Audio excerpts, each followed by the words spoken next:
देवाचं नामस्मरण करणं आहे, देवाचं पूजन करणं आहे आणि देवाच्या नावामध्ये तल्लीन होणं आहे.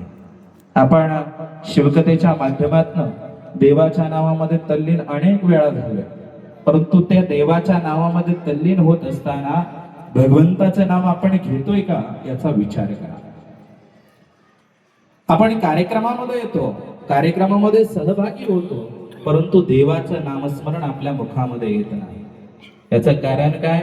आपल्याला वाटतं की मला कोणीतरी बघेल का, परंतु ज्यावेळी माणूस देवाचं नामस्मरण करतो, बाकीच्याने बघो अथवा न बघो, परंतु देव आपल्यावर कृपा दृष्टी केल्याशिवाय राहत नाही. आणि देवाची लक्ष जर आपल्यावर पाहिजे असेल तर भगवंताचं नाम हे निरंतर आपल्या मुखामध्ये पाहिजे. म्हणून संत शिरोमणी मन्मथ स्वामी एका ठिकाणी सांगतात, भाळी भस्मलिंग गळा शोभे रुद्राक्षांच्या माळा, मुखी मंत्र पंचाक्षर धन्य धन्य ते शरीर.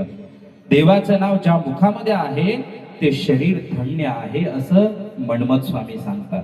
मग आपल्याला जर स्वतःला धन्य किंवा आपल्याला जर आपल्या जीवनाचं कल्याण करून घ्यायचं असेल तर मार्ग कोणता आहे? कोणता मार्ग आहे? नामस्मरणाचा मार्ग आहे. कशासाठी आहे?